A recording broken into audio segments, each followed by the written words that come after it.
સંસારી જીવના ભાવ મરણો તારવા કરુણા કરી શરિતાવહા વિષદાતણી પ્રભુ વીરતે સંજીવની શોષાતી દેખી શરિતની કરુણા ભીના હૃદયે કરી મુનિકુંદ સંજીવની સમય પ્રાબત તણે ભાજન ભરી કુંદ કુંદ રચું શાસ્ત્ર શાતિયા અમૃતે પુર્યા ગ્રંથાધિરાજ તારામ ભાવો બ્રહ્માંડના ભર્યા અહો વાણી તારી પ્રશમ રસવા વેનિતરતી મુમુક્ષોને પાતી અમૃત રસ અંજલિ ભરી ભરી અનાદિની મૂર્છા વિષતણી ત્વરા થી ઉતરતી વિભાવેતી તંભે સ્વરૂપ વણી દોડે પરિણતિ તું છે નિશ્ચય ગ્રંથ ભંગ સગરા વ્યવહારના ભેદવા તો પ્રજ્ઞાશીણી જ્ઞાનને ઉદયની સંદેશહુ છેદવા સાતી સાધકનો તો ભાનો જગનો સંદેશ મહાવીરનો વિષામો ભવ ક્લાંતના હૃદયનો તો પંથમો કીર્તણો સોણે તને રસને બંધ શિથિલ થાય જાણે તને હૃદય જ્ઞાની તણા જણાય તો રોચતા જગતની રુચિ આરસે સૌ તુરીજતા શકલ જ્ઞાયક દેવરીજે બનાવો પત્ર કુંદનના રત્નોના અક્ષરો લખી તથાપી કુંદ સૂત્રોના અંકાએ મૂલ્યના કદી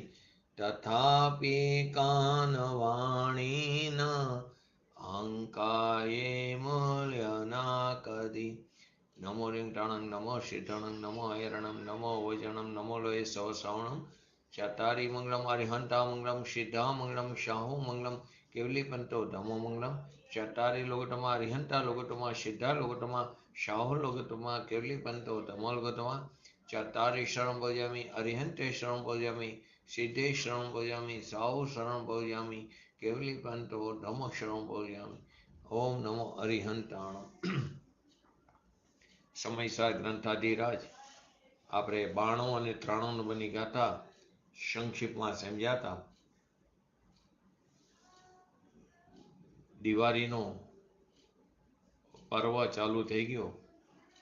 ખરેખર આનું શું મહત્વ હોવું જોઈએ એ પણ સમજવું જરૂરી છે. આપણા આ કાળના છેલ્લા મૂળ નાયક આ કાળના છેલ્લા તીર્થંકર ભગવંત મહાવીર સ્વામી ભગવાનનો મોક્ષ દિવાળીના દિવસે આશોવદ અમાસે એમનો મોક્ષ થયો હતો, મોક્ષ કલ્યાણક. અને હવે નવા 84,000 વર્ષનો ગેપ પડશે. 84,000 વર્ષ સુધી હવે તીર્થંકરનો આ ભરત ક્ષેત્રની અંદર વિરહ છે.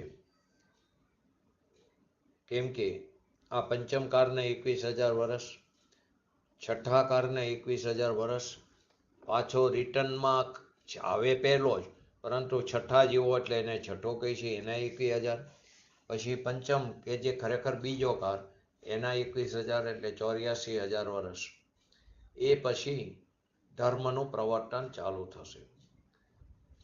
એટલે કે તીર્થંકર ભગવાનનો આપણને જે વિરહ છે એ વિરહ દૂર થશે આ પરક્ષેત્રના જીવોને. પંચમકાળની અંદર તો તત્વની વાત સાંભળવા પણ મળે છે, સાચા દેવગુરુ શાસ્ત્રનું શરણ પણ મળે છે. પંચમકાળના અંત સુધી 4 પાત્રો પણ જોવા મળવાના, વિરાંગદ, અગ્નિસેન, પંગુસેના, સર્વશ્રી આદિ. પરંતુ છઠ્ઠા કાળની અંદર તો જૈન ધર્મ મળશે નહીં, એનો વિરહ થઈ જશે.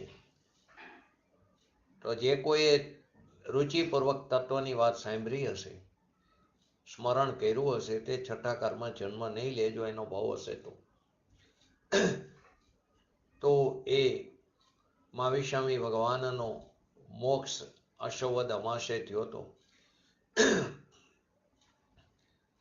તો ધન્ય તેરસ, ધનતેરસ નથી, ધન્યને ધનને ઉજવવાની તેરસ કરી નાખી. ખરેખર ધન્ય તેરસ છે, ધન્ય તેરસ, રૂપ ચૌદશ અને દિવાળી. તો ધન્ય તેરસ એટલે એ દિવસે ભગવાનની દિવ્ય ધ્વનિ છેલ્લી કરી, એ પછી ભગવાનની દિવ્ય ધ્વનિ ખરી નહીં, એટલા માટે એને ધન્ય તેરસ કીધું. રૂપ ચૌદશ એટલે ભગવાનની દિવ્ય ધ્વનિ ન ખરી, પરંતુ એમનો મુખારવિંદ એટલે કે ભગવાન દેખાતા હતા, એમના રૂપના દર્શન થતા હતા, માટે રૂપ ચૌદશ. અને દિવાળીના દિવસે એમનો મોક્ષ થયો. તો દિવાળીનો દિવસ આપણા માટે આનંદનો દિવસ કે શોકનો દિવસ, એ પણ સમજવા જેવું છે. બેય રે, આનંદનો પણ છે અને શોકનો પણ છે. તો કેવી રીતે? કોઈ પણ આપણી દીકરીના મેરેજ થાય, આપણી સાથે 20-25 વર્ષ સુધી આપણા ઘરે રહી અને એના મેરેજ થાય, તો એ આપણા માટે વિરહ પણ છે અને આનંદ પણ છે. એ દિવસે મા બાપ રોતા પણ હોય, સાથે આનંદ પણ છે, મારી જવાબદારી એક પૂરી થઈ, સારા ઘરે મારી દીકરીને વરાવી. હવે જો છેલ્લે વિદાય વખતે મા બાપ રોતા હોય ખૂબ, અને જે છોકરો એમ થાય કે આટલું બધું મારા સાસુ સસરા રોવે છે, તો દીકરીને હું પાછી મૂકી દઉં, રહેવા દો અહીં, તો ના પાડશે કે નહીં, તો તમારે લઈ જ જવાની. એટલે આનંદનો પણ દિવસ છે, કેમ કે એક જવાબદારી પૂરી થઈ. તેવી જ રીતે ભગવાન જેમની દિવ્ય ધ્વનિ આ પંચમ કાળમાં છેલ્લી ખરી, એવા ભગવાનનો મોક્ષ થયો, તેમના અઘાતી કર્મો નાશ પામ્યા અને તે સાદી અનંતકાળ સુધી આવ્યા બાદ સુખનો ભોગવટો કરવાના, એનો આનંદ પણ છે. અને એમનો વિરહ છે એટલે એનું દુઃખ પણ છે. તો ખરેખર આ રીતે ધન્ય તેરસ, કાળી ચૌદશ એટલે કે રૂપ ચૌદશ અને દિવાળી, પરંતુ એનું સ્વરૂપનો આખો ફેરફાર થઈ ગયો.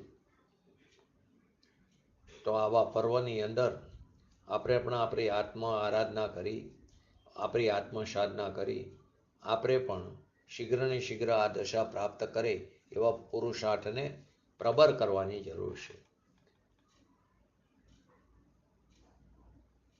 તો એના માટે બધે આપણા દિવાળીના નિમિત્તે પૂજા પણ 5 દિવસની થતી હોય છે.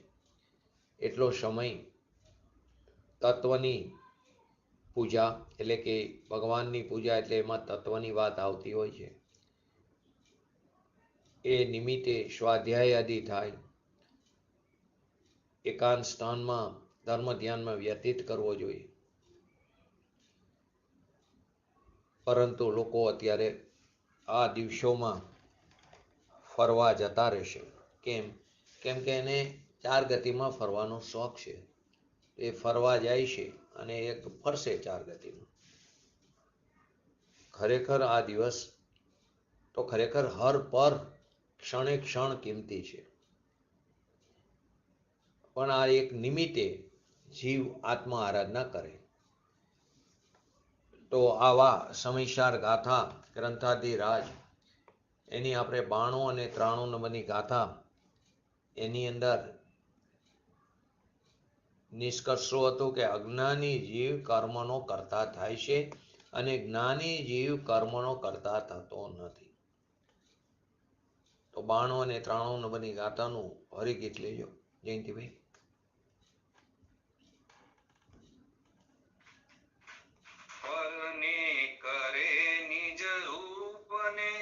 નિજ આત્મને પણ પર કરે, અજ્ઞાનમય જીવ એવો કર્મનો કારક બને. પરને ન કરતો નિજ રૂપ, નિજ આત્મને પર નવ કરે, એ જ્ઞાનમય આત્મા કારક કર્મનો એમ જ બને. જે પરને પોતારૂપ કરે છે અને પોતાને પણ પરરૂપ કરે છે, એ ખરેખર તો અજ્ઞાની છે. એ અજ્ઞાની જીવ કર્મનો કરતા થાય છે. થાય છે એટલે કે માને છે. બીજી ગાથામાં કહે છે કે જે પરને પોતારૂપ કરતો નથી અને પોતાને પણ પરરૂપ કરતો નથી, તો એ જ્ઞાની થયો. તો એ જ્ઞાની જીવ કર્મનો કરતા થતો નથી. કેમ કે તે ખરેખર તો અકર્તા જ છે. તે અકર્તા છે. એની આપણે વાત આત્મખ્યાતિ પ્રમાણે પણ કરી.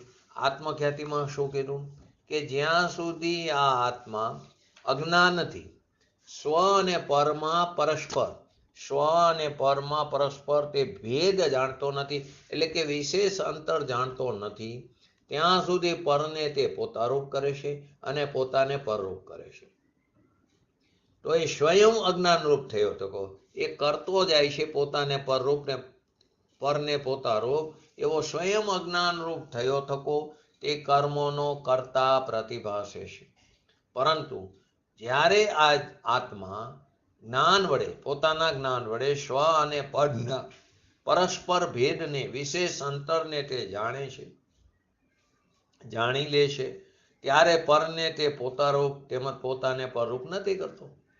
સ્વયં જ્ઞાનરૂપ થયો થકો તે કર્મોનો અકર્તા પ્રતિભાસે છે. એક્ઝામ્પલ આપ્યું શીત અને ઉષ્ણ અવસ્થાનું, કે જેમ શીત અને ઉષ્ણનો અનુભવ કરવામાં સમર્થ એવી પૂતગલ પરિણામની એની શીત ઉષ્ણ અવસ્થા તે કેવી પૂતગલથી અભિન્ન છે. તે પૂતગલની અભિન્નતાને કારણે આત્માથી કેવી સદાય અત્યંત ભિન્ન છે. અને તેના નિમિત્તથી થતો તે પ્રકારનો અનુભવ, એના નિમિત્તથી થતો એટલે કે શીત અને ઉષ્ણ અવસ્થા, ઠંડાને હાથ અડાડો તો ઠંડુ લાગે, ક્યાં જણાય છે? જ્ઞાનમાં જણાય છે. ગરમને હાથ અડાડો તો ગરમ લાગે, ક્યાં જણાય છે? વેદન ક્યાં થાય? કે અંદર પોતાના સ્વભાવમાં, એટલે કે પોતાના જ્ઞાનમાં એનું વેદન થાય છે. વેદન થાય એટલે કે જાણે છે. તે અનુભવ કરવામાં શેનાથી અનુભવ કર્યો? પોતાના જ્ઞાનથી. તો એ પ્રકારના અનુભવ આત્માથી કેવો અભિન્ન છે. તે આત્માથી અભિન્નતાને કારણે તે પૂતગલથી સદાય અત્યંત ભિન્ન છે. ઠંડી ઉષ્ણ અવસ્થાનું જે જ્ઞાન થાય તો પોતાનું જ્ઞાન છે, એ આત્માથી અભિન્ન છે અને પૂતગલથી કેવું હોય? સદાય અત્યંત ભિન્ન છે. એવી જ રીતે એનો અનુભવ કરવામાં સમર્થ પૂતગલ પરિણામની રાગદ્વેષ, હવે રાગદ્વેષ, આ પહેલા એક્ઝામ્પલ લીધું દ્રષ્ટાંત, તો રાગદ્વેષ સુખ દુઃખ આદિ અવસ્થા, તેવી જ રીતે એ પણ પૂતગલથી કેવી અભિન્નતાને કારણે આત્માથી સદાય અત્યંત અભિન્ન છે. અને તેના નિમિત્તથી થતો તે પ્રકારનો અનુભવ, રાગ દ્વેષ આદિનો જે અનુભવ, એ આત્માથી, એને જાણે છે કોણ? રાગને. રાગ નથી જાણતો, રાગને જ્ઞાન જાણે છે. તો તે પ્રકારનો અનુભવ એટલે કે જાણતું જ્ઞાન એ આત્માથી અભિન્નતાને કારણે પૂતગલથી સદાય અત્યંત ભિન્ન છે. એ રાગને રાગ જાણે છે, પોતાના સ્વભાવથી તે અત્યંત ભિન્ન છે તેવું તે જાણે છે જ્ઞાની. જ્યારે આ આત્મા અજ્ઞાનને લીધે તે રાગ દ્વેષ તેમજ સુખ દુઃખ આદિનો અને તેનો અનુભવનો પરસ્પર વિશેષ અંતર ન જાણે, બે વચ્ચેનું વિજ્ઞાન ન કરે, જ્ઞાન અને તેની વચ્ચેનું, ત્યારે તે એકત્વના અધ્યાસને કારણે શીત ઉષ્ણની જેમ, શીત અને ઉષ્ણ એની જેમ એ જે રૂપે આત્મા વડે ખરેખર પરિણમવું અશક્ય છે, એવા રાગ દ્વેષ સુખ દુઃખ આદિ પણ અજ્ઞાનાત્મા વડે પરિણમિત થયો થકો, પોતાને પરિણમિત થયેલો માનતો થકો થતો નથી, માનતો થકો, જ્ઞાનનું અજ્ઞાનત્વ પ્રગટ કરતો થકો, સ્વયં અજ્ઞાનરૂપ થયો થકો, આ હું રાગી છું, હું રાગને કરું છું, હું દ્વેષી છું, હું ક્રોધી છું, આવા વિધિથી રાગદ્વેષાદીનો એટલે કે રાગદ્વેષાદી કર્મનો કરતા તે પ્રતિભાસે છે.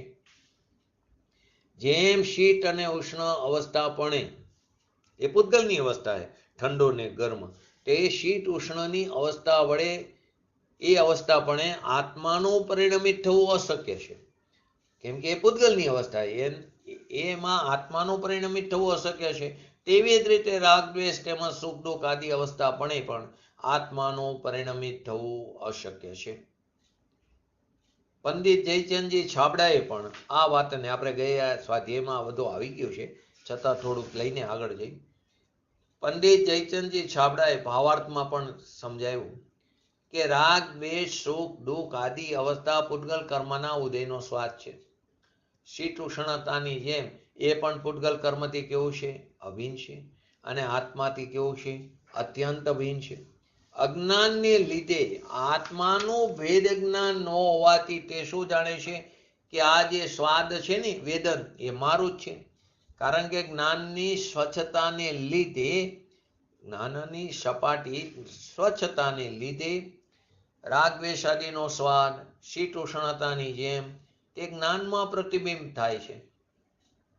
જ્ઞાનમાં પ્રતિબિંબિત થતા અરીસાની સપાટી સ્વચ્છ હોય તો સામે બરફની પાટ હોય એ પણ ઝરકે, અને અગ્નિની જ્વારા હોય એ પણ એ ઝરકે. તો તેવી રીતે શીત ઉષ્ણતાની જેમ જ્ઞાનમાં પ્રતિબિંબિત થતા જાણે જ્ઞાન જ રાગદ્વેષ થઈ ગયું એમ અજ્ઞાનીને ભાસે છે. તેથી શું માને છે કે હું રાગી છું, હું દ્વેષી છું, હું ક્રોધી છું, હું માની છું, હું લોભી છું. જ્યારે આત્મા આ રાગદ્વેષ સુખ દુઃખ આદિ અવસ્થાને જ્ઞાનથી ભિન્નપણે પ્રતિભાસે છે, જાણે છે. જે પ્રમાણે શીત ઉષ્ણતા તે પૂતગલની અવસ્થા છે, એ પ્રમાણે રાગદ્વેષ આદિ એ પૂતગલની અવસ્થા છે.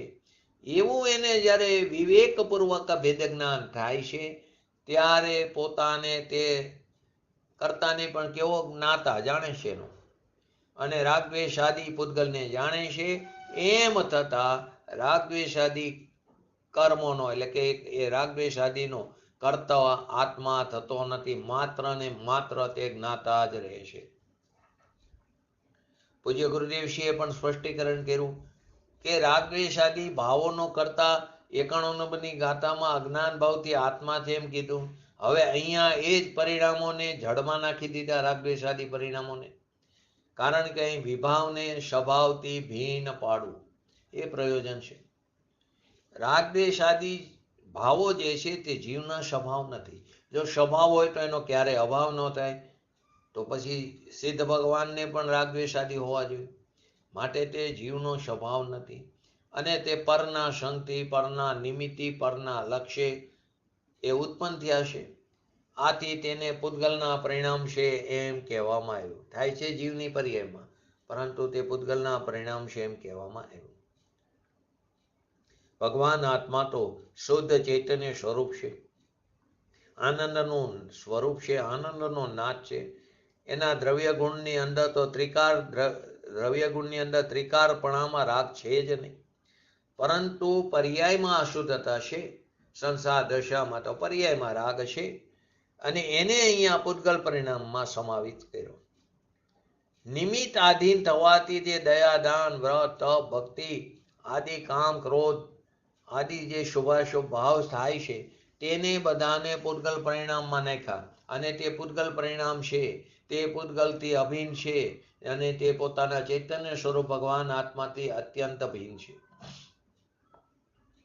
અજ્ઞાની પુણ્ય પાપ ભાવોનો અજ્ઞાન ભાવથી કરતા થાય છે, પરંતુ જ્ઞાન થતા તે પૂતગલ પરિણામનો કરતા રહેતો નથી. એમ અહીંયા સિદ્ધ કરું છે. ટૂંકમાં તો શું એ ગાથામાં કે જ્ઞાન અને રાગમાં ભેદ જ્ઞાન કરાવો છે. પ્રજ્ઞારૂપી છીણી વડે આવે ને સ્તુતિમાં શું આવે છે? તું પ્રજ્ઞા છીણી જ્ઞાન અને ઉદયની સંધિ સૌ છેડવા. તો બસ એ જ કરવું છે. જ્ઞાન અને રાગમાં વિજ્ઞાન કરાવવું છે. દયા દાનના વિકલ્પ તે કર્મ ચેતના છે. હર્ષ શોકના ફર તે કર્મ ફર ચેતના છે. એનું ફર રૂપી છે. કર્મ ચેતના લો કે કર્મ ફર ચેતના, બંને કેવા છે? પૂતગલના પરિણામ છે, અચેતન છે. અને તે પૂતગલ પરિણામથી, તે પૂતગલના પરિણામ પૂતગલથી અભિન્ન છે, આત્માથી અત્યંત અભિન્ન છે. આ વાતને પૂજ્ય ગુરુદેવશ્રીના સ્પષ્ટીકરણથી એ પણ જાણ્યું.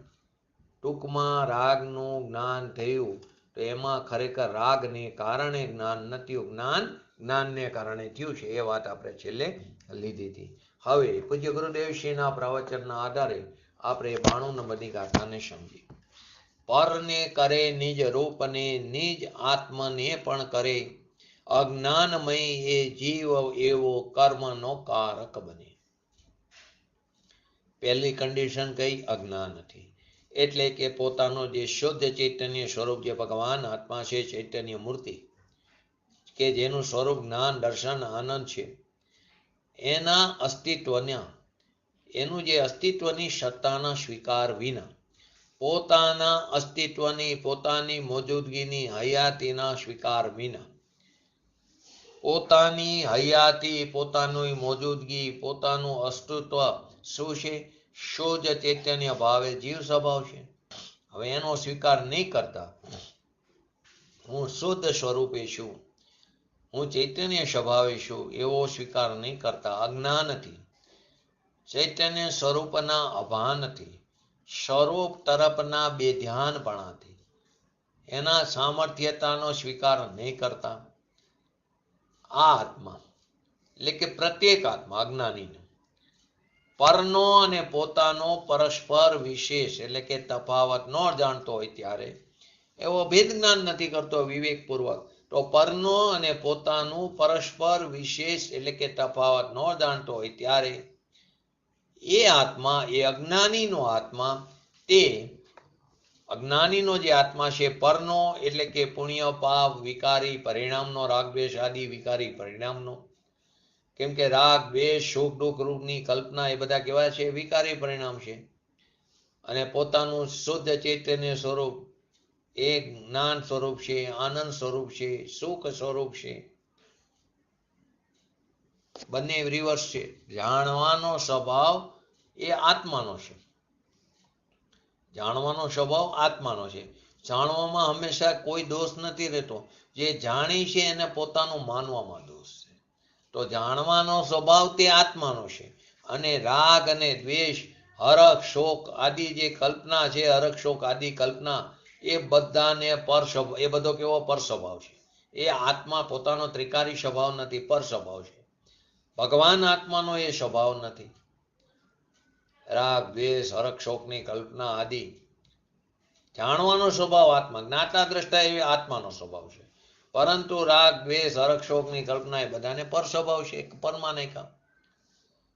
છતાં અજ્ઞાનથી આ આત્મા પરનો અને પોતાનો પરસ્પર વિશેષ તફાવત ન જાણતો, કે રાગ દ્વેષ સુખ દુઃખ, અહીં એને રાગ દ્વેષ સુખ દુઃખ આદિની જે કલ્પના એક એ, અને બીજું એને જાણવાનું પરિણામ, એ બે વચ્ચેનો તફાવત, જુદાઈ, વિશેષ અંતર ન જાણતો હોય ત્યારે શું કરે? પરને પોતારૂપ કરે છે અને પોતાને પરરૂપ કરે છે. તો પરને પોતારૂપ કરતો, એટલે કે હરખ શોકના ભાવ, રાગ દ્વેષાદિના ભાવ, એ એવું જે પર છે, કે જે ખરેખર કેવું? સ્વભાવથી અત્યંત ભિન્ન છે, એને પોતારૂપ કરતો. એનો અર્થ એમ કે માનતો.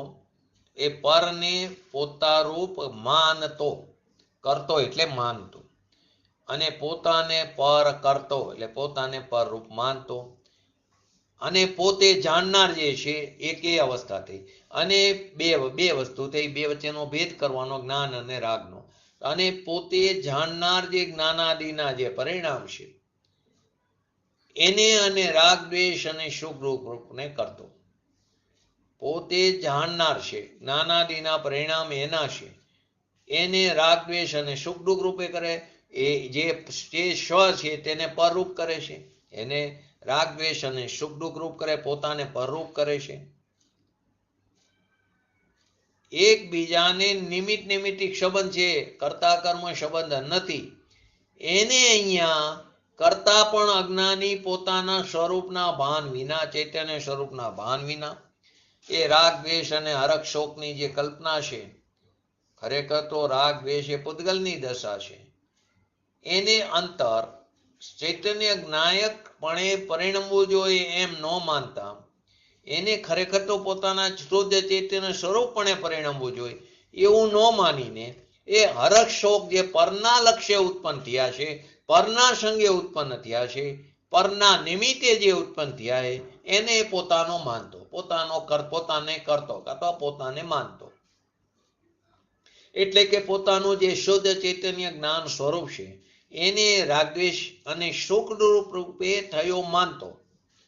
પોતાના સ્વરૂપ જે ખરેખર તો જ્ઞાન સ્વરૂપ છે એને રાગદ્વેષ રૂપે થયું માને, અથવા સુખ દુઃખ રૂપેની કલ્પના છે એના સ્વરૂપે થયું માને. તો એનો અર્થ શું થયો? પોતે અજ્ઞાનમય થયો થકો, સ્વયં કોઈએ કર્યો નથી. પોતે પોતાના ચૈતન્ય સ્વભાવના અભાનપણે થયો થકો. કર્તા કહેવાનો છે ને, કર્તા કર્મ અધિકાર છે ને, તો એ કર્મોનો કર્તા પ્રતિભાસે છે. પોતાના ચૈતન્ય સ્વભાવના અજ્ઞાનપણે થયો થકો. કેમ કે જે હરખ શોક રાગ દ્વેષ આદિના જે પરિણામ છે એ તો પરના લક્ષ્ય ઉત્પન્ન થયા છે. એને પોતાના માન્યા, પોતાનું જે સ્વરૂપ જ્ઞાન સ્વરૂપ છે એને રાગ દ્વેષ અને સુખ દુઃખ રૂપે થયું માન્યું. એટલે કે પોતે સ્વયં અજ્ઞાની બન્યો, પોતે સ્વયં અજ્ઞાનમય થયો થકો. એનો અર્થ એમ કે પોતે પોતાના સ્વરૂપ પ્રત્યેના અભાનપણે થયો થકો સ્વયં તે કરતા પ્રતિભાસે છે. એટલે કે રાગ દ્વેષ અને સુખ દુઃખના વિકલ્પનો કરતા તે પ્રતિભાસે છે. એટલે કે આ બધા પ્રકારના રાગ દ્વેષ આદિ કર્મોનો કરતા તે પ્રતિભાસે છે. મેન તો એ વસ્તુ સિદ્ધ કરવી છે કે જે પોતાની ચૈતન્ય જાતના નથી, એ અજાત છે. હરખ શોક પ્રીતિ અપ્રીતિ એ પરિણામ પોતાની જાતના નથી, પોતાથી જુદી જાતના છે. એ કાયમી અસલી ચીજ નથી. એ અસલી ચીજ છે એના ભાન વિના એ વિકારી પરિણામને પોતાના માનતો અને પોતાનું જ્ઞાન રૂપ તેને પર રૂપે ખતવતો માનતો. એટલે કે બેને એક કરે છે, એટલે કે બેને એક માને છે. જેમ દૂધ અને પાણી તે ખરેખર ભિન્ન ભિન્ન છે, જળ અને કમળ બંને ભિન્ન ભિન્ન છે, એવી રીતે દૂધ અને પાણી પણ ખરેખર બે ભિન્ન ભિન્ન છે, પરંતુ તે એક માને છે. દૂધમાં પાણી હોય તો આપણે શું માની? દૂધ જ છે. એવી રીતે પોતાની અસલી ચીજનું ભાન નથી, એ ભાન વિના એ વિકારી પરિણામને પોતાના માને છે, જે કાયમી અસલી ચીજ નથી છતાં એને પોતાના માને છે. અને પોતાનું જે જ્ઞાન રૂપ છે એને પર રૂપે ખતવે છે, એને માને છે. એટલે બેને એક કરે છે, બેનો એકત્વનો અધ્યાસ છે, એને માને છે. ખરેખર થતું નથી. દૂધ અને પાણી ત્રણ કારમાં એક થતું નથી, પણ એક મેક દેખાય છે. આ એક મેક જે દેખાય છે એનો જો મર્મ સમજાઈ જાય તો પણ કામ થઈ જાય, એટલે કે ભેદ જ્ઞાન થઈ જાય. એવી રીતે આ પણ ખરેખર એક નથી, એક માને છે. ખરેખર થતું નથી, ખરેખર એ એક નથી થતું, પણ માને છે. ક્યાં? તો કે પર્યાયમાં માને છે. કેમ કે ભૂલ તો પર્યાયમાં થાય છે. માયનું છે ખરેખર તો, પરંતુ જે માયનું છે એ અજ્ઞાન દશામાં, વિપરીત દશામાં એમાં માયનું છે. અહીં કે છે, જો અમુક આચાર્ય એમ પણ કહે છે, દિગંબર આચાર્ય એમ સ્વીકાર્યું છે કે જીવનો મોક્ષ થતો નથી. જીવનો જો અર્થનો અનર્થ કેવો થઈ જાય. કોઈ એમ કે જો જીવનો મોક્ષ નથી, મોક્ષ સમજાય છે, તો એનું ખરેખર કહેવાનો મતલબ શું છે કે જીવ શુદ્ધ સ્વરૂપી છે. એને બંધ થયો નથી તો પછી મોક્ષ થવા પણ ક્યાં રહે? પરંતુ એને માનેલું છે કે હું બંધાણો છું. તે માનવાપણું વિચાર વડે કરીને સમજાય છે કે મને બંધન નથી. એ માનવાપણું વિચાર વડે કરીને સમજાય છે કે મને બંધન નથી. માત્ર માન્યું તું બંધન નથી, માત્ર માન્યું તું. એ માનવાપણું શુદ્ધ સ્વરૂપને સમજવાથી રહેતું નથી. એ જે અજ્ઞાનપણું હતું માનવાપણું, એ પોતાના શુદ્ધ ચૈતન્ય સ્વરૂપને સમજવાથી એ માનવાપણું રહેતું નથી. એનો અર્થ એમ કે મોક્ષ સમજાય છે. આ આખી શુદ્ધ નિશ્ચયની વાત છે.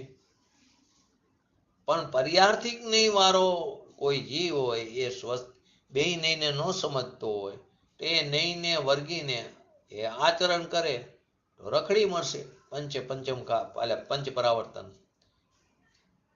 મને તો મોક્ષ સમજાઈ ગયો, જીવને ક્યાં મોક્ષ છે? એ દ્રવ્યાર્થિક નહીને સમજીને શુદ્ધ નિશ્ચયની અપેક્ષા જો તેને સમજીને વર્ગી રહ્યો. પર્યાર્થિક નહીં વાળો એ શુદ્ધ નિશ્ચયની ભાષા ન સમજ્યો, એ પર્યાર્થિક નહીંના કથનને વર્ગીને આચરણ કરે કે ના ના મારામાં તો મોક્ષ છે જ નહીં, મોક્ષ તો સમજાય છે નહીં, સમજી લીધો. તો પરંતુ છે પર્યાયમાં વિપરીતતા, અજ્ઞાનતા, એનો જો સ્વીકાર નહીં કરે તો કેવી રીતે ટરશે? તો રખડી મળશે.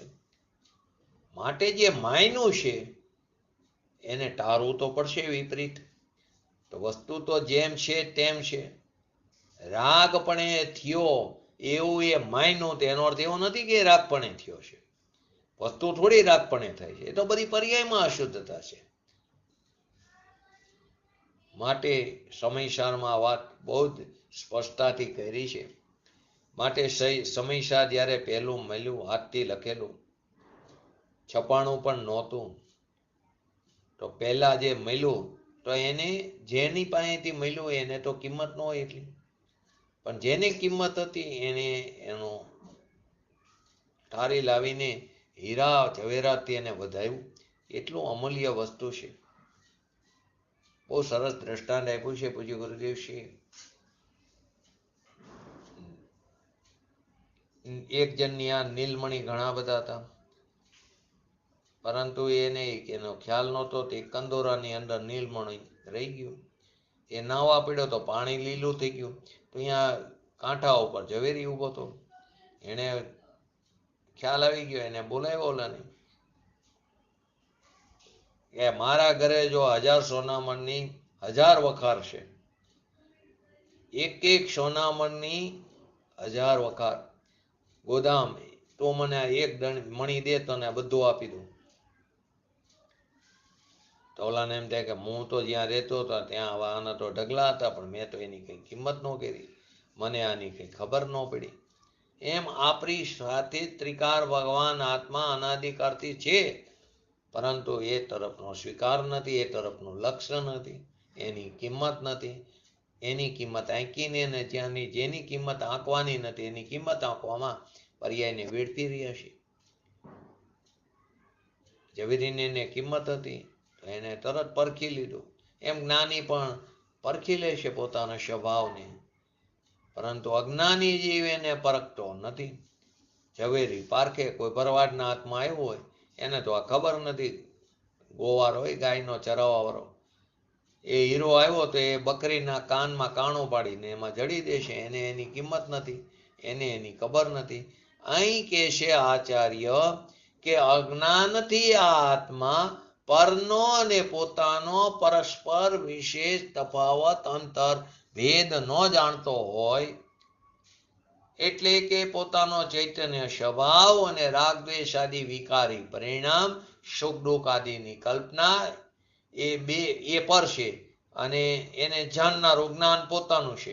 એ બે વચ્ચેની આંતરો ન જાણતો હોય ત્યારે તે પરને પોતા રૂપે કરતો ખરેખર તો માને છે. પરિણમતો હોવાનું માનતો થકો, અજ્ઞાનાત્મા વડે પરિણમતો થકો, એટલે પરિણમ્યો હોવાનું માનતો થકો એમ, અથવા કહો કે અજ્ઞાનાત્મા વડે પરિણમતો થકો. વસ્તુ તો જે છે એ તો વસ્તુ સ્વરૂપ જ છે, એની માન્યતા નથી. એને એના અસ્તિત્વની માન્યતા નથી, એની મોજૂદગી હયાતીની માન્યતા નથી, અને રાગ દ્વેષની હયાતીની એની એને માન્યતા છે. એક સમયના કૃત્રિમ વિકારી અસ્તિત્વ ઉપર એની દ્રષ્ટિ હોવાને કારણે એને પોતાનું માને છે, એને પોતાનું માનતો અને પોતાના આખા સ્વરૂપને એ રૂપે થયું એમ માનતો. એટલે કે પોતે અજ્ઞાનમય થયો ટકો કર્મનો કરતા પ્રતિભાસે છે. એટલે કે વિકારી પરિણામનું કાર્ય મારું હોય એમ એને ભાસ થઈ જાય છે અજ્ઞાનથી. તેથી સ્પષ્ટતાથી સમજાવવામાં આવે છે આચાર્ય દેવ દ્વારા દાખલો આપીને. કયો દાખલો આપ્યો? શીત ઉષ્ણતાનો. જેમ શીત ઉષ્ણનો અનુભવ કરવામાં સમર્થ, તો શું કીધું? ટાઢી અને ઊની, એટલે ઠંડી અને ગરમ એ અવસ્થા કોની છે? એ કોની પર્યાય છે? કે સ્પર્શ ગુણની. સ્પર્શ ગુણ કોનો છે? તો કે પૂતગલનો. સ્પર્શની 8 અવસ્થા છે ને, ઠંડી, ગરમ, બોલો કઈ કઈ? નરમ, કઠણ, કર્કશ એટલે કે સ્નિગ્ધ, રૂક્ષ આદિ બધી એની અવસ્થા છે ને. તો એ ટાઢી અને ઊની જે ચીજ છે, બરફ છે જે તે ટાઢો, અગ્નિ જે છે ગરમ. તો એમ શીત ઉષ્ણનું જ્ઞાન કરાવવામાં, જ્ઞાન કરાવવામાં એટલે કે અનુભવ, જ્ઞાન ઊની ચીજ હોય કે ઠંડી ચીજ હોય, એ અહીંયા જ્ઞાન કરાવવામાં શું છે? નિમિત્ત છે માત્ર. એ ઠંડી ચીજ કે ઊની ચીજ એ જ્ઞાન કરાવવામાં માત્ર ને માત્ર નિમિત્ત છે. એટલે કે જ્ઞાન કરાવવામાં સમર્થ છે, નિમિત્ત છે. એટલે ઉષ્ણનો અનુભવ, અનુભવ એટલે જ્ઞાન, કરાવવામાં તે નિમિત્ત છે.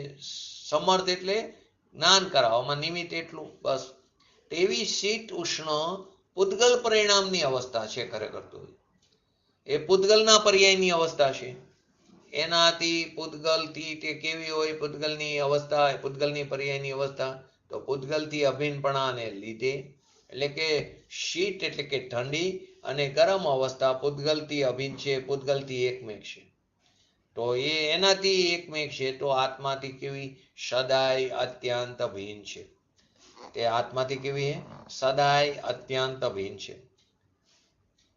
ઠંડી ઊંડી જે, ઠંડી ને ઊની જે ચીજ છે, અહીંયા આત્મા જે છે તે ઠંડી અને ઊની એનું અહીંયા જ્ઞાન એ ખરેખર તો એ ઠંડી ચીજ અને ઊની ચીજને કારણે નથી થયું, તો જ્ઞેયથી જ્ઞાન થયું. એને કારણે નથી થયું, એ જ્ઞાન તો પોતાથી થયું, સ્વયં થયું. એ સંબંધીના જ્ઞાનને જ્ઞાન જાણી રહ્યું છે. એ અહીંયા જ્ઞાન તો પોતાથી થાય છે, બસ એમાં નિમિત્ત પણ એનું છે ઠંડી ઊંડી ચીજનું.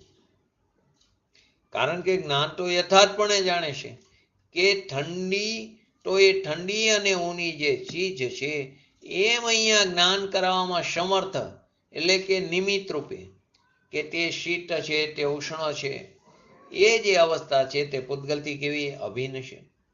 અને એનું અહીંયા જે જ્ઞાન છે તે આત્માથી અભિન્ન છે.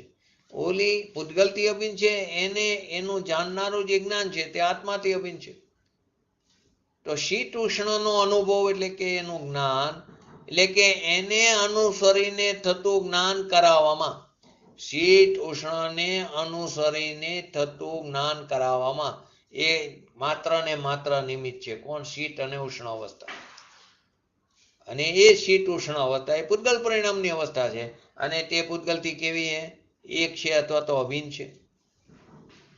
પૂતગલથી તે તન્મય છે અને આત્માથી સદાય અત્યંત ભિન્ન છે. તો આ ઠંડી ઊની દશા તો ભગવાન આત્માથી સદાય અત્યંત ભિન્ન છે. તો ભગવાન તો, એટલે કે ભગવાન આત્મા તો ઠંડી ઊની અવસ્થાની જ્ઞાન, એની જ્ઞાન કરવા વાળો ખરો, એને જ્ઞાન વાળો ખરો, પણ ઠંડી ઊની અવસ્થા પણ અવસ્થા વાળો એ કોઈ દી ન થાય. એ ઠંડી અને ઊની અવસ્થાનું જ્ઞાન કરે છે, બસ. આત્મા ઊનો કે ઠંડો નથી થતો. બરફની પાટ અરીસાથી મૂકી હોય દૂર, તો અરીસામાં એ ઝરકે, પણ એને કારણે અરીસો થોડો ઠંડો થાય છે. અગ્નિની જ્વાળા અરીસામાં ઝરકે, પણ એને કારણે અરીસો થોડો ગરમ થાય છે. તેમ આત્મા પણ ઠંડી અને ઊની જ્ઞાન વાળો ખરો, પણ ઠંડીની ઊની અવસ્થા વાળો થોડો થાય. ઠંડી અને ઊની અવસ્થા એ તો જળ છે, પૂતગલ છે. તો એના અભિન્નપણાને લીધે, પૂતગલથી અભિન્નપણાને લીધે ઠંડી અને ઊની અવસ્થા તે આત્માથી સદાય અત્યંત ભિન્ન છે.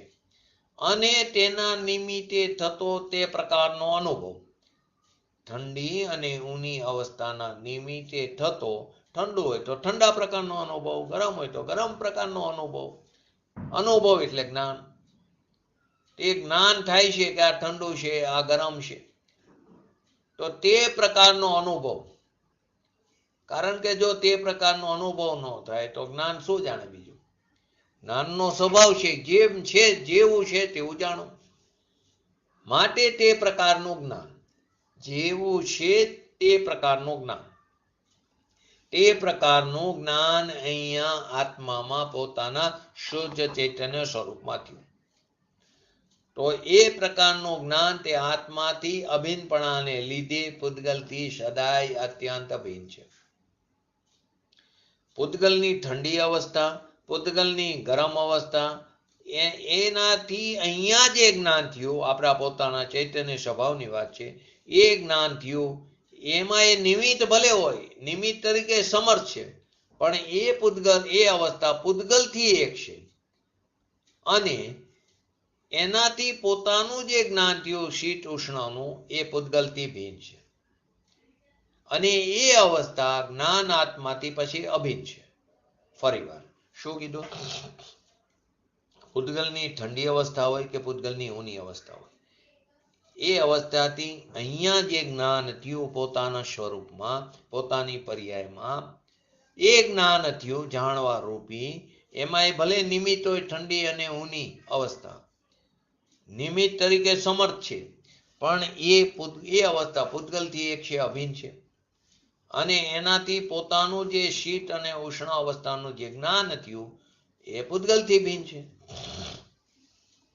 અને એ અવસ્થા જ્ઞાન એટલે કે એ અવસ્થાનું જ્ઞાન આત્માથી કેવું છે? અભિન્ન છે. અને આત્મા જે જ્ઞાનપણે થયું એ જ્ઞાન પૂતગલ અવસ્થાથી સદાય અત્યંત ભિન્ન છે. અત્યંત ભિન્ન છે. આ દ્રષ્ટાંત થયું.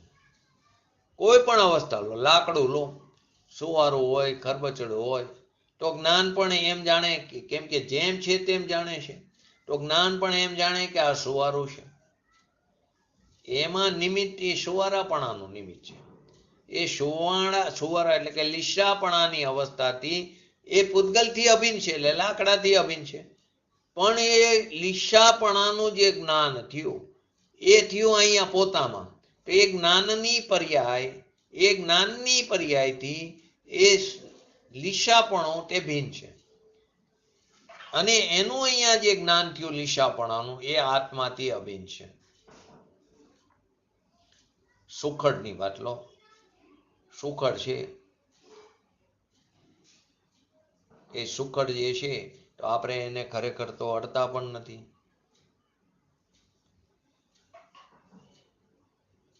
જો બીજું એક્ઝામ્પલ પણ લીધું છે બારીનું. તો બારીમાં કાણું હોય ને પછી જોવે, છિદ્ર હોય ને બારીમાં, તો ખરેખર બારીમાં કાણું નથી, છિદ્ર નથી. ઔદારિક બંધનથી એવી પર્યાય બંધાણી છે, એમાં બિલકુલ છિદ્ર નથી. ઔદારિક બંધન પ્રકૃતિ છે ને એનું નિમિત્ત છે.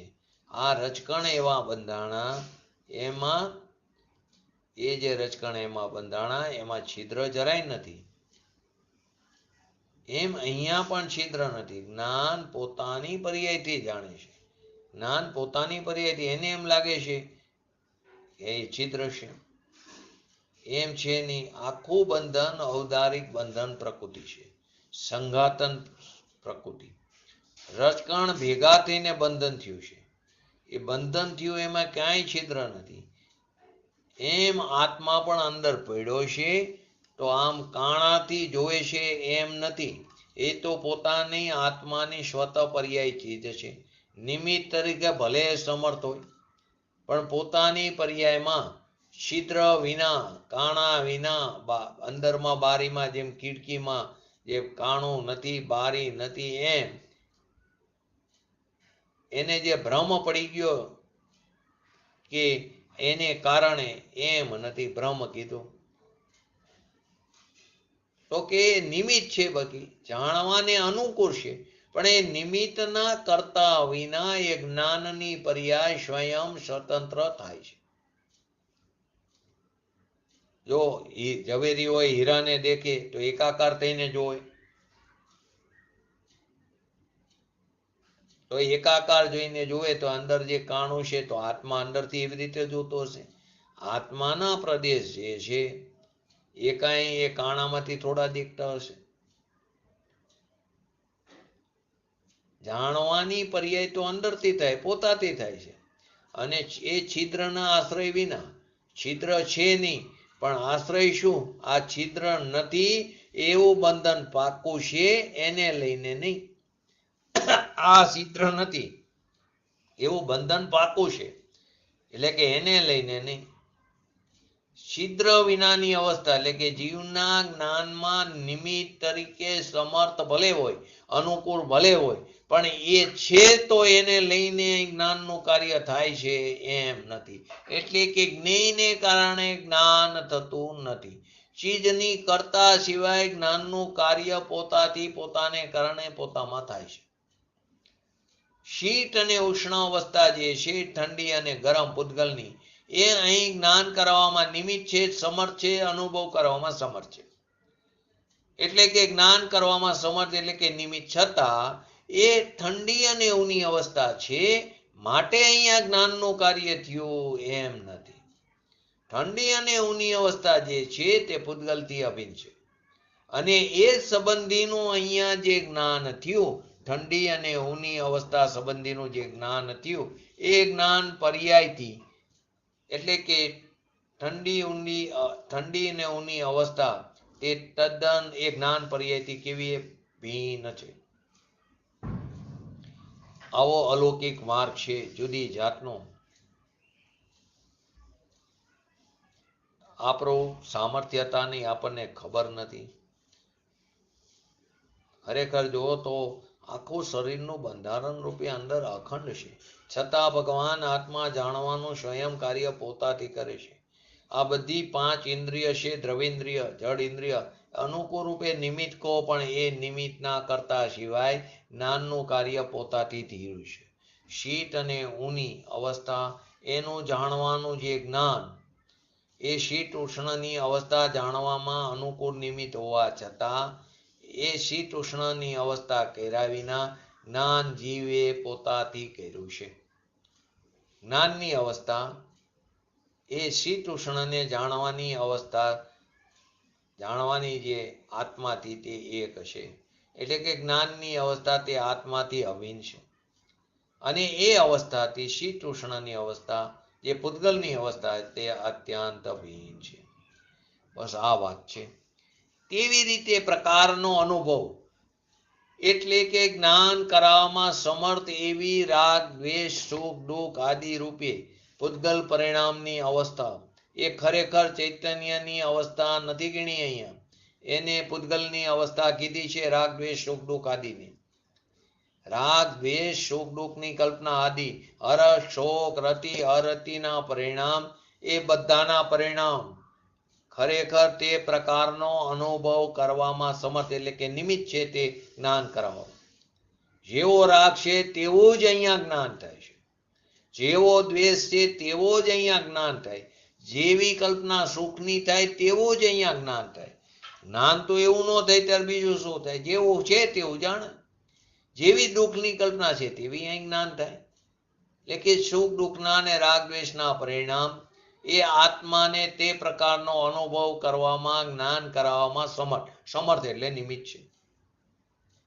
સમર્થ એટલે એવું જ જ્ઞાન કરાવવામાં તે જ્ઞેય છે, જણાવવા યોગ્ય પદાર્થ છે, અને એને માટે જ્ઞેય એવું જ જ્ઞાન કરવામાં નિમિત્ત છે, એ માટે એને સમર્થ કીધું, અનુકૂળ કીધું. પણ એવું જ જ્ઞાન થાય છે ત્યાં. દયાનો ભાવ હોય એમ છે ત્યાં એવું જ્ઞાન થાય, કે અહીંયા થોડો હિંસાનો ભાવ થાય એવું જ્ઞાન થાય. ક્રોધ હોય ત્યારે એમ જ્ઞાન થાય, માયા હોય ત્યારે એમ જ્ઞાન થાય, ક્ષમા હોય ત્યારે એ પ્રકારનું જ્ઞાન થાય.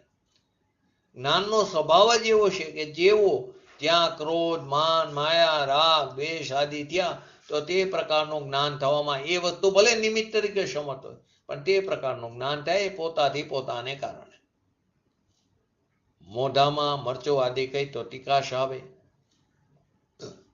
તો તીખુંપણું તો તીખા એ અવસ્થા છે, પરંતુ એનું જાણે છે કોણ? તો કે જ્ઞાન જાણે છે. વેદે છે કોણ?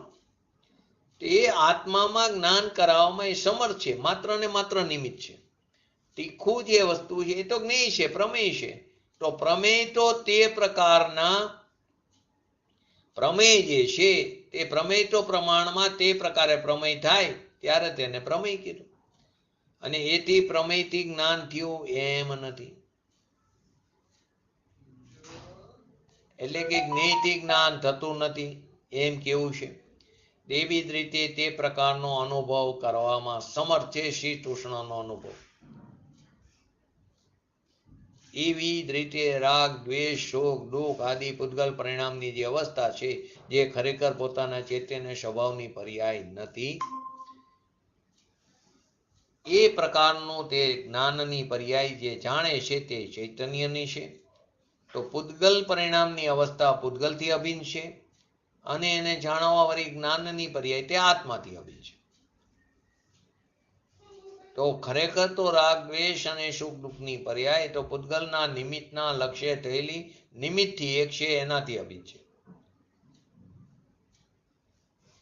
એટલે કર્મને અનુકૂળ તારા પરિણામ એ નિમિત્ત છે કર્મ માટે. તે તારા પરિણામ થવા તે ત્યારે કારણે થયા. એ રાગ દ્વેષના પરિણામ એ તારા નહીં, એ કર્મને અનુકૂળ થયા તારા પરિણામ માટે. તારા પરિણામ જે થયા તારામાં એ ખરેખર તારાની પરના નિમિત્તે થયા. એટલા માટે એને પૂતગલના પરિણામ કીધા. બંધનને અનુકૂળ થવાના પરિણામ જ તારા જાતમાં ન હોય, કેમ કે આત્મા અબંધ સ્વરૂપી છે. પરમાણુને બંધન થવાના અનુકૂળ જે પરિણામ એ તારી જાતના નથી, એ પૂતગલના છે. માટે અહીંયા કીધું એનો અનુભવ કરવામાં સમર્થ જોરવાળું છે નિમિત્તમાં. તો એ રાગ દ્વેષ શોક દુઃખ આદિ પૂતગલ પરિણામની અવસ્થા પૂતગલથી અભિન્નપણાને લીધે આત્માથી સદાય અત્યંત અભિન્ન છે. પૂતગલથી અભિન્નપણાને લીધે આત્માથી અભિન્નપણાને લીધે એ પ્રકારનું જ્ઞાન સદાય અત્યંત ભિન્ન છે. પૂતગલથી અભિન્નપણાને લીધે એ સુખ દુઃખની કલ્પનાની પર્યાય રાગ દ્વેષ આદિની પર્યાય એના અભિન્નપણા છે. આત્માથી તે સદાય અત્યંત ભિન્ન છે અને આત્માથી અભિન્નપણાને લીધે તે પ્રકારનું જાણવા વાળું જે જ્ઞાન છે તે તેનાથી અભિન્ન છે અને પૂતગલથી સદાય અત્યંત ભિન્ન છે. તો જેમ પર વસ્તુ અને આત્મામાં અત્યંત ભિન્નપણું છે એ પર્યાયના પરના ભિન્નપણાના દ્રવ્યને સિદ્ધ કરવા. અહીંયા વસ્તુનો જે સ્વભાવ કાયમી સ્વભાવ અસલી સ્વભાવ નિજ એવું તત્વ, એવું જે ચૈતન્ય તત્વ, એ ચૈતન્ય તત્વથી રાગ દ્વેષ સુખ દુઃખ આદિની જે પરિણીતિ છે તે સદાય અત્યંત ભિન્ન છે. બે શબ્દો વાપરા, સદાય અત્યંત ભિન્ન છે અને તેના નિમિત્તે થતો, એટલે કે કરાવવામાં સમર્થ છે. તો એ પ્રકારનું જ્ઞાન થવામાં એ પ્રમેયપણામાં એવી તાકાત છે કે પ્રમેય એટલે કોઈના ને કોઈના જ્ઞાનમાં જણે તો એ પ્રમેયપણાની એવી તાકાત છે. એ જાતના પ્રમેયની એ પ્રમેય થવાની પ્રમાણ જ્ઞાનમાં એવું પ્રમેય જણાય એવી એનામાં તાકાત છે, એનો ખુલાસો થયો. એ જાતના પ્રમેયની એ પ્રમેય થવાની પ્રમાણમાં જ્ઞાનમાં પ્રમાણના જ્ઞાનમાં એવું પ્રમેય જણાય એવી એનામાં તાકાત છે. થયું છે જ્ઞાન જ્ઞાનને કારણે. કોના નિમિત્તે થયો? તો કે રાગ દ્વેષ આદિ સુખ દુઃખ આદિ કલ્પનાના નિમિત્તે, જે પૂતગલથી અભિન્ન છે અને એના નિમિત્તે અહીં પોતાના આત્મામાં જ્ઞાન થયું. તો એ પ્રકારનું જ્ઞાન આત્માથી અભિન્નપણાને લીધે પૂતગલથી સદાય અત્યંત ભિન્ન છે. જાણવાના પરિણામ રાગ દ્વેષ અને સુખ દુઃખના કલ્પનાના પરિણામથી અત્યંત જુદા છે. એ આત્માથી અભિન્નપણાને લીધે પૂતગલથી સદાય અત્યંત અભિન્ન છે. એટલે કે સુખ દુઃખના પરિણામ એનું જે અહીંયા જ્ઞાન થયું એ આત્માથી અભિન્ન છે અને રાગ દ્વેષ સુખ દુઃખને પૂતગલમાં લીધા, એમાં એને નિમિત્ત કીધું. તો આખી ગાથાની અંદર જેની વિશેષ ચર્ચા આવતીકાલે સ્વાધ્યાયમાં કરશું. ફરી આ ગાથાની અંદર શોર્ટમાં કહીએ તો રાગ અને જ્ઞાનનું ભેદ જ્ઞાન કરાવે છે.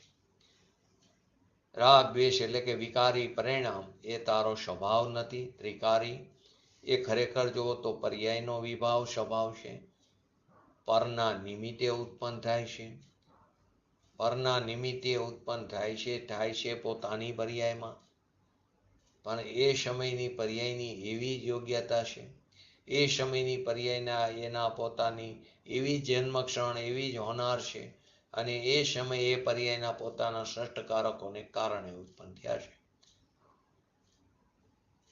થયા છે તારી પર્યાયમાં. પરંતુ એમાં અચેતન છે, એટલે કે તેમાં ચૈતન્યના પ્રકાશનો અભાવ છે. એ તારો ત્રિકારી સ્વભાવ નથી, માટે તેને પૂતગલ કહેવામાં આવ્યા. એમાં ચેતનપણાનો અભાવ છે. ચૈતન્યના નૂરના પૂર્ણનો પ્રકાશના કિરણનો એમાં અભાવ છે, માટે તેને પૂતગલ કહેવામાં આવ્યા. પૂતગલના લક્ષ્ય ત્યાં થાય છે પોતાની પર્યાયમાં થતા એને વ્યવહારથી જીવના કહેવામાં આવ્યા. આપણે નિશ્ચયની અને વ્યવહારનીમાં સમજી કે જે દ્રવ્યની જે પરિણીતિ હોય તેને તે દ્રવ્યની તે પરિણીતિ કેવી તે નિશ્ચયનીનું કાર્ય છે. અહીં તો પોતાની જ પર્યાય છે રાગ દ્વેષ આદિની વિકાર દશા, છતાં એને વ્યવહારથી જીવના કીધા. તો કેમ? તો કે પૂતગલ છે, પૂતગલની અવસ્થા છે. તો જ્યાં જે પ્રકારે જે રીતે સમજાવ્યું હોય તે પ્રકારે અર્થ કરવો એ અગત્યનો છે. તો રાગ દ્વેષ એક બાજુ એમ કે તેનો કરતા તું શું, પણ અજ્ઞાન દશામાં પરનો કરતા તો અજ્ઞાની પણ નથી, જ્ઞાની પરનોય નથી અને રાગ દ્વેષ આદિનો પણ કરતા નથી. એને એમ કે રાગ દ્વેષ એ જાણે છે, રાગ દ્વેષને એને બરાબર અભિપ્રાયમાં પડ્યું છે રાગ દ્વેષ મારામાં છે જ નહીં, મારા સ્વભાવમાં જ નથી, હું તો અકર્તા સ્વરૂપી છું. પરમ શુદ્ધ નિશ્ચય એની અપેક્ષાએ જો તો રાગ દ્વેષ મારામાં છે જ નહીં. રાગ દ્વેષનો નાશ કર્યો એટલે કે મારા સ્વભાવના લક્ષ્ય એને વિતરાગતા ઉત્પન્ન થઈ, તો રાગ દ્વેષ આદિ ઉત્પન્ન જ ન થતા, તો એને રાગ દ્વેષનો નાશ કર્યો એમ કહેવામાં આવે છે. તો આ પ્રકારે રાગ દ્વેષને પૂતગલ કહીને, પૂતગલની અવસ્થા કહીને, એ પૂતગલની અવસ્થા પૂતગલથી અભિન્ન છે અને આત્માથી સદાય ભિન્ન છે. અને રાગ દ્વેષને જાણનારું જે જ્ઞાન છે તે પૂતગલથી સદાય અત્યંત ભિન્ન છે અને આત્માથી તે અભિન્નપણે છે. એ વાત સમજાવે છે. તો આપણે પણ આપણા સ્વભાવને ઓળખીને જાણીને એની અંદર શીઘ્ર ને શીઘ્ર તરી એવી પરમ વિરલ ભાવના સાથે આજનો વિગતો પૂરો કરું. જય જીનેન્દ્ર. જીનવાણી સ્તુતિ. जिनवाणी की स्तुति अल्प बुद्धि परमाण हम सेवक विनती करे दे माता मोहि ज्ञान है जिनवाणी भारती तो ही जपो दिन रे जो तेरा शरणाग है सो पावे सुख चैन जावानी के ज्ञान थे सूझे लो कालो सोवाणी मस्तक चढ़ो सदा देत हो दो. नमो लिंगटाणं नमो सिद्धाणं नमो हरणं नमो वजाणं नमो लय सवसावणं चट्टारि मंगलम अरिहंता मंगलम सिद्धा मंगलम शाहो मंगलम केवलीपंतो धर्मो मंगलम चट्टारि लुगुटमा अरिहंता लुगुटमा सिद्धा लुगुटमा शाहो लुगुटमा केवलीपंतो धर्मो लुगुटमा चट्टारि शरण भोजामि अरिहंते शरण भोजामि सिद्धे शरण भोजामि साहु शरण भोजामि केवलीपंतो धर्मो शरण भोजामि. बोलिए श्री पंच परमेष्टि भगवंतोनो जयो. बोलिए श्री जिनवाणी मातनो जयो. बोलिए श्री परम पूज्य परम उपकारी श्री सद्गुरु देवनो जयो. बोलिए श्री प्रसमूर्ति भगवती मातनो जयो. बोलिए श्री सनातन जैन दिगंबर धर्मनो जयो. जय हो.